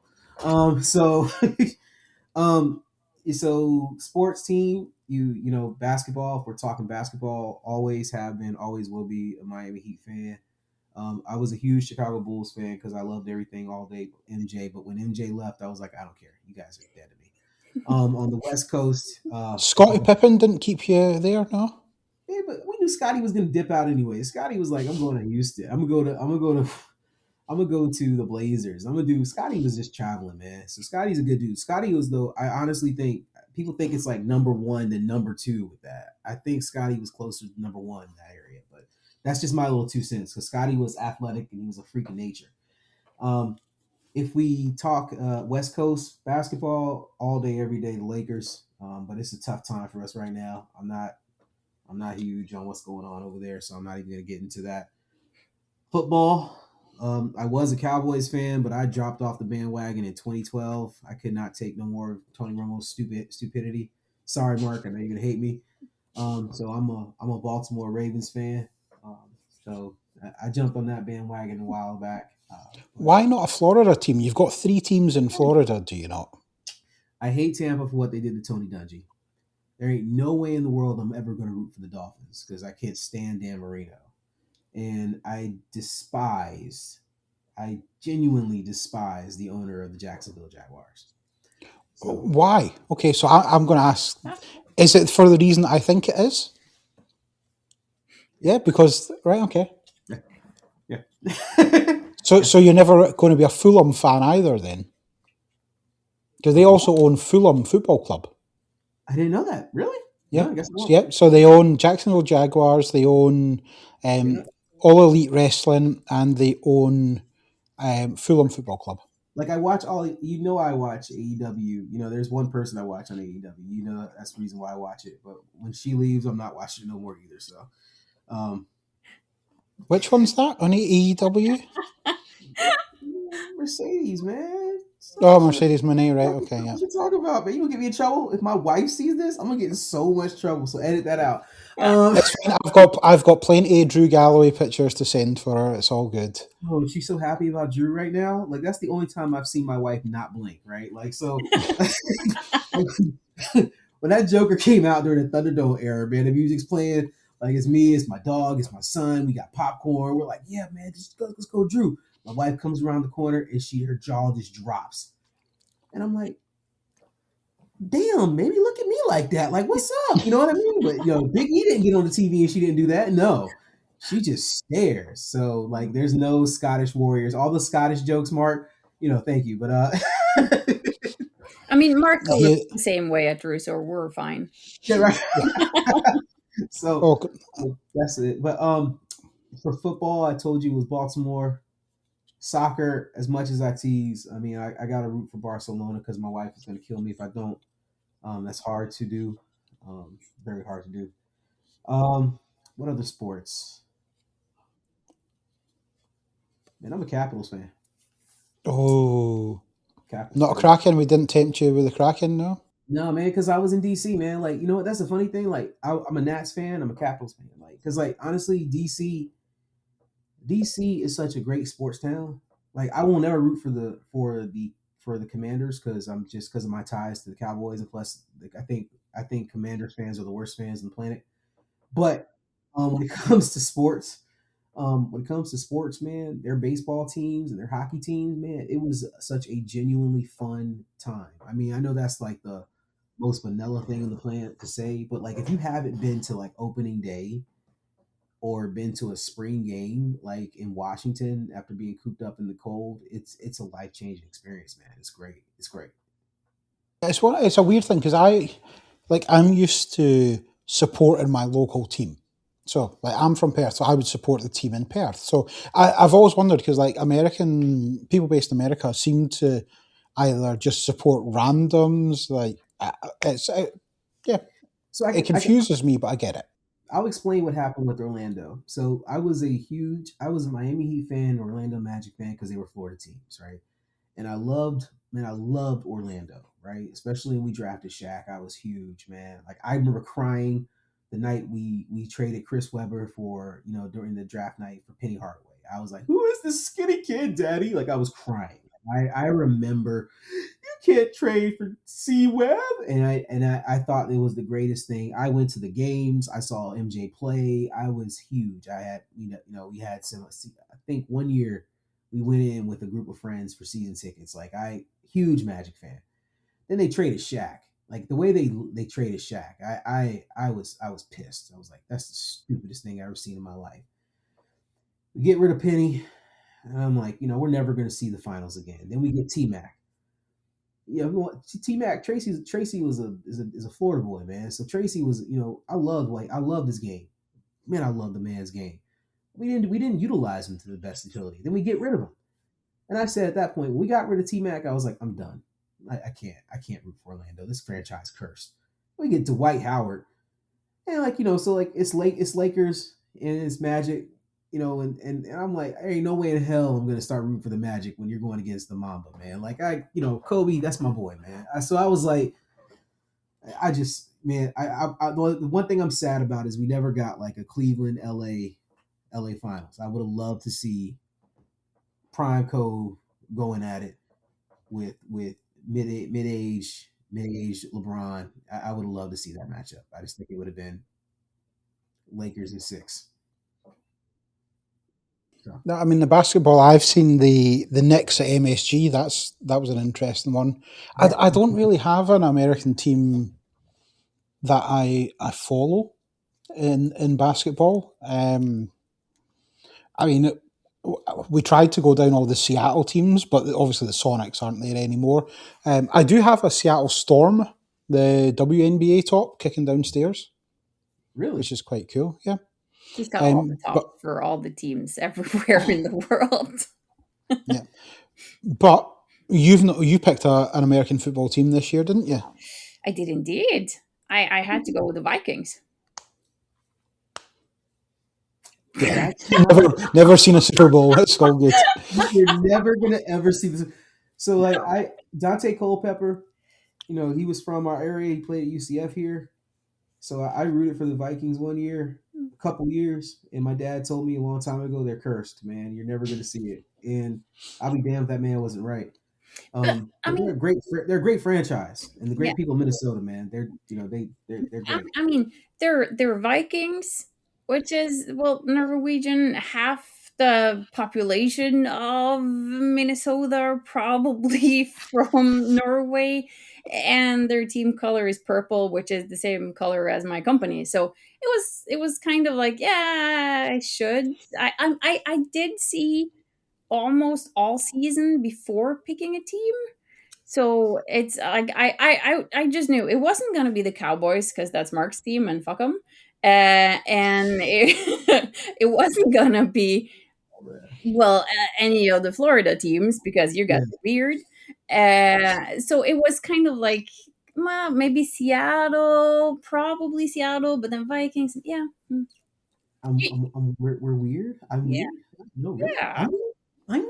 I I can mean, swim. Oh yeah. Outside of America, Florida is like the weird. Like America's weird, but Florida is weird. Oh my God, have you? Wait, you've been down here. You've been to Florida, so No, you've no, seen. I've not. No, we're not. We're staying well away from that place. Can we fix this some way somehow when the political climates change? Maybe I think maybe in 3 years, yes, yeah, like potentially. so I know, man. I know. Like new, here's the new deal. president. We're gonna come visit Ben. He doesn't really know that yet, but we'll visit Ben, and yeah, That's not Florida. Like that's more or less like Georgia. Well, Georgia. that's Yeah. Florida. That's that the part. There's parts to that. You can splice it either way, but like Florida. It's I say before people have messed it up. You know, it had the Caribbean influence. The middle of the state was a deep Southern influence, like Rosewood. That was here in Florida. Like some people say Florida's not the South. I'm like, you don't know history. You're an idiot. We consider ourselves Southern. We are Southerners. We're just different. You know where you sit with us. Very fucking different. But we're not. No, but I think we're honestly the most. I think, and I'll stand by this. I think we're honestly the most transparent Southerners you'll get. We don't do oh bless your heart. We just say you're a friggin' idiot. Like we'll you know what you are. We'll laugh at you. You know where you stand. And so like I think that's from that perspective. And I think we're more chill. And I say chill, I mean like we'll let it roll off our back. But again, that's just how I feel. I think a lot of this thing politicized our state and people have just ruined it because they're idiots. But I would love to like when things change, I would love to show you the real like, hey, here's Florida. Here's what it really is about. It's super chill. You got fun times with your family, a lot of good food, and a crap load of tourists that just annoy the hell out of you. Go home. Anyway, So wrapping it up then.